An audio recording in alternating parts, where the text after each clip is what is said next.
क्योंकि हाफिज मूसा कोई मामूली आदमी नहीं था। अब सवाल यह है, कश्मीर के घने जंगल में क्या कर रहा था और भारतीय पैरा कमांडोज ने उस पर गोली क्यों चलाई? इस राज से पर्दा उठाता है ऑपरेशन महादेव। तारीख थी 22 अप्रैल 2025 की। कश्मीर के वैसन वैली में पर्यटक घूम रहे थे कि तभी जंगल की तरफ से 3 आतंकवादी निकले, जो सरहद पार पाकिस्तान से सिर्फ एक ही मकसद लेकर आए थे, दहशत फैलाना और बेगुनाहों का खून बहाना।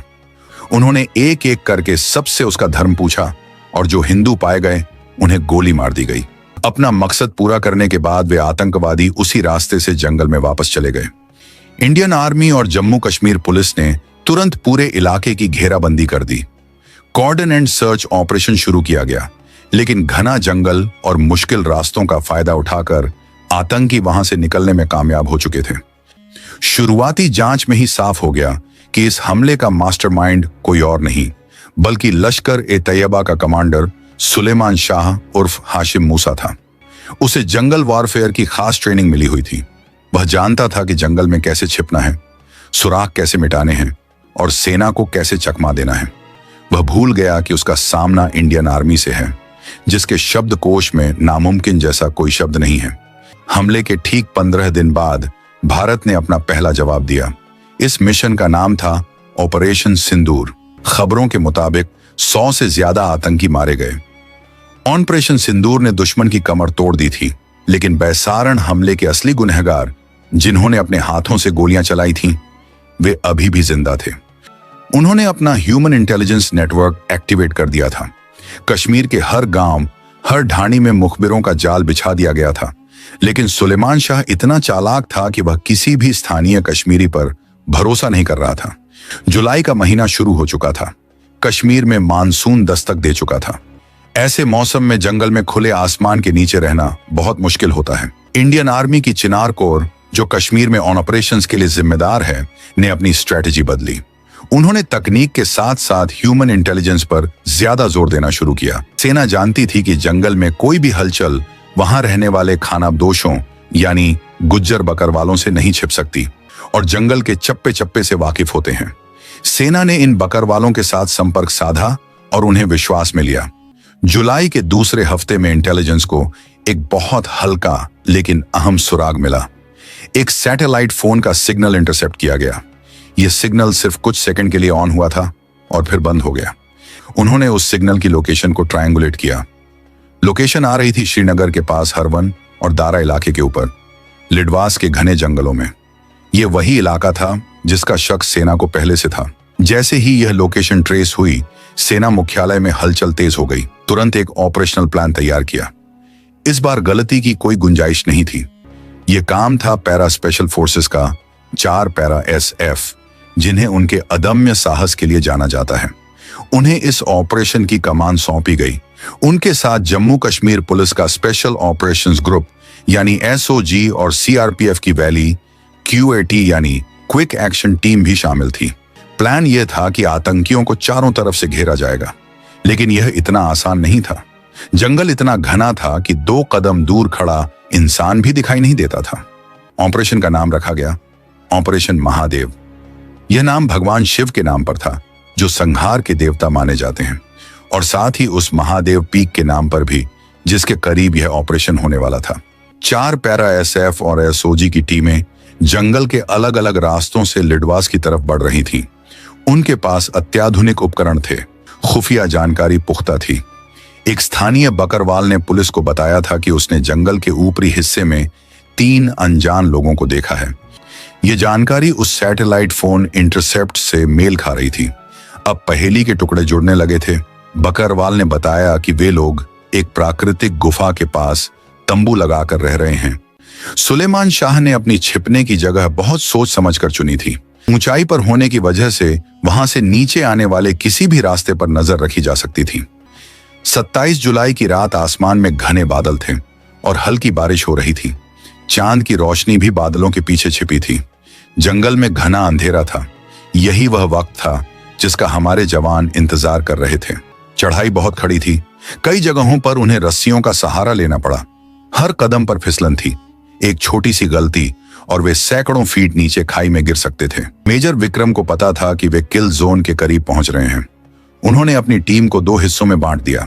एक टीम, जिसे अल्फा कहा गया, वह सीधे रास्ते से जा रही थी, जबकि दूसरी टीम ब्रावो पीछे के रास्ते से यानी पहाड़ की दूसरी तरफ से ऊपर चढ़ रही थी। रात के करीब 3 बज रहे थे। ठंड हड्डी तक कंपा देने वाली थी। तभी अल्फा टीम के लीड स्काउट ने हाथ उठाकर रुकने का इशारा किया।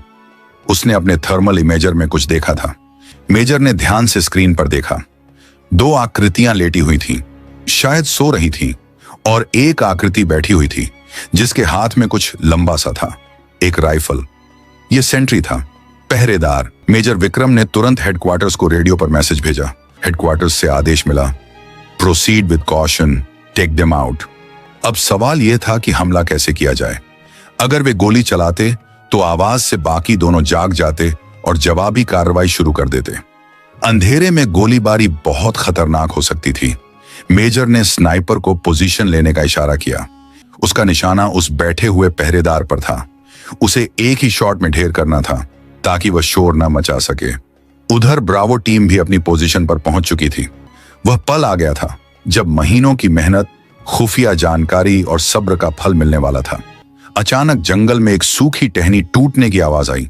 वह पहरेदार चौकन्ना हो गया। उसने अपनी राइफल उठाई और अंधेरे में इधर उधर देखने लगा। मेजर ने धीरे से विस्पर किया, होल्ड फायर, होल्ड। वे चाहते थे कि आतंकी थोड़ा और रिलैक्स हो जाए। पहरेदार ने कुछ देर इधर उधर देखा। वह वापस बैठ गया। उसने अपनी राइफल को घुटनों पर रख लिया और जेब से कुछ निकालने लगा, शायद बीड़ी या सिगरेट। यही वह मौका था। जैसे ही लाइटर की हल्की सी चिंगारी जली, उसकी लोकेशन और भी पक्की हो गई। मेजर विक्रम ने अपनी घड़ी देखी, 3:45। उन्होंने गो कोड दिया, हर हर महादेव। यह सिर्फ एक नारा नहीं था, यह उस ऑपरेशन का नाम भी था और विजय का उद्घोष भी। इस कोड को सुनते ही हर जवान हरकत में आ गया। हवा की गति और दूरी का हिसाब लगाया गया। यह शॉट चूकने का मतलब था एक लंबी और खूनी मुठभेड़ जिसमें जवानों की जान भी जा सकती थी, इसलिए गलती की कोई गुंजाइश नहीं थी।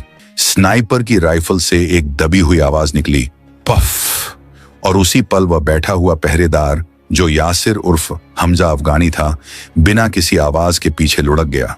उसका लाइटर उसके हाथ से गिर गया और बुझ गया, लेकिन उस गिरने की आवाज ने तंबू के अंदर सो रहे बाकी 2 आतंकियों को जगा दिया।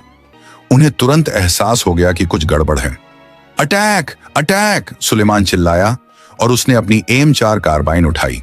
वे दोनों तंबू से बाहर लुढ़कते हुए निकले और आड़ लेने के लिए चट्टानों के पीछे छिप गए। अल्फा टीम ने उन पर गोलियों की बौछार कर दी। गोलियां पेड़ों के तनों को चीरती हुई निकल रही थीं। सुलेमान शाह चट्टान के पीछे से रुक रुक कर फायर कर रहा था। वह एक मंझा हुआ खिलाड़ी था। वह अंधाधुंध गोलियां नहीं चला रहा था, बल्कि निशाना लेकर फायर कर रहा था। वह ग्रेनेड फेंकने की कोशिश कर रहा था। उसने एक ग्रेनेड का पिन निकालकर फेंका। बम, एक जवान चिल्लाया। ग्रेनेड फटने की जोरदार आवाज हुई और मिट्टी पत्थर हवा में उड़ गए। गनीमत रही कि कोई जवान उसकी चपेट में नहीं आया। आतंकी ऊंचाई पर थे और उन्हें अच्छी आड़ मिली हुई थी, लेकिन इंडियन आर्मी की ब्रावो टीम, जो पीछे से ऊपर चढ़ चुकी थी, अब एक्शन में आई। आतंकियों का ध्यान सामने अल्फा टीम पर था। ब्रावो टीम ने ऊंचाई से नीचे की ओर फायर खोला। अब आतंकी 2 तरफ से घिर चुके थे। सुलेमान को समझ आ गया कि वह फंस चुका है। अल्लाहू अकबर, चिल्लाते हुए अब्बू हमजा अपनी पोजीशन से बाहर निकला। जैसे ही वह कवर से बाहर आया, उसे 3 तरफ से गोलियां लगीं और वह वहीं ढेर हो गया। अब बचा था सिर्फ एक, मास्टरमाइंड सुलेमान शाह। उसने अपनी पोजीशन बदली और एक बड़ी चट्टान के पीछे जा छिपा। मेजर ने आदेश दिया, UBGL फायर, यानी अंडर बैरल ग्रेनेड लॉन्चर। एक जवान ने अपनी राइफल के नीचे लगे लॉन्चर से ग्रेनेड फायर किया। ग्रेनेड सीधे उस चट्टान के पास जाकर गिरा जहां सुलेमान छिपा था। कुछ देर तक कोई हरकत नहीं हुई। तभी धुएं के बीच से गोलियां चलने की आवाज फिर आई। वह अभी भी जिंदा था। हालांकि वह घायल था, लेकिन उसका जुनून अभी खत्म नहीं हुआ था। मेजर ने अपनी टीम को फाइनल असॉल्ट यानी अंतिम हमले के लिए तैयार किया। उन्होंने एक तरफ से भारी फायरिंग करवाकर सुलेमान का ध्यान भटकाया और दूसरी तरफ से 2 कमांडोज को रेंगते हुए यानी क्रॉलिंग करते हुए उसके करीब भेजा। कमांडोज अब सुलेमान से महज 10 मीटर की दूरी पर थे। उन्होंने हैंड ग्रेनेड निकाले, पिन हटाई और कुछ सेकंड हाथ में रोके रखा, जिसे कुकिंग ऑफ कहते हैं, ताकि उसे वापस फेंकने का मौका न मिले। Boom boom. इस बार धमाकों के बाद कोई फायरिंग नहीं हुई। धूल का गुब्बार शांत होने का इंतजार किया गया। मेजर विक्रम ने रेडियो पर कहा, सीज फायर, चेक टारगेट।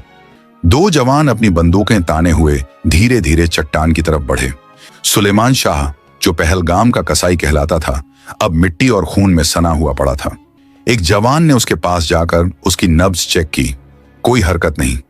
जवान ने थम्स अप किया। Target down. यह शब्द सुनते ही पूरे यूनिट में राहत की सांस ली गई, लेकिन सतर्कता अभी भी कम नहीं की गई थी। जवानों ने तुरंत सुलेमान के शरीर की तलाशी ली।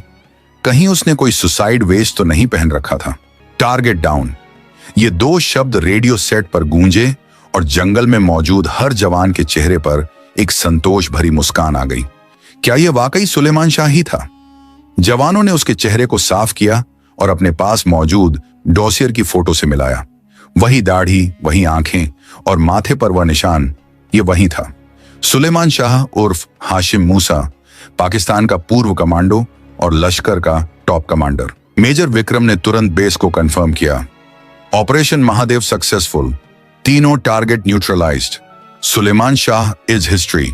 यह खबर जैसे ही श्रीनगर हेडक्वार्टर्स पहुंची, वहां खुशी की लहर दौड़ गई।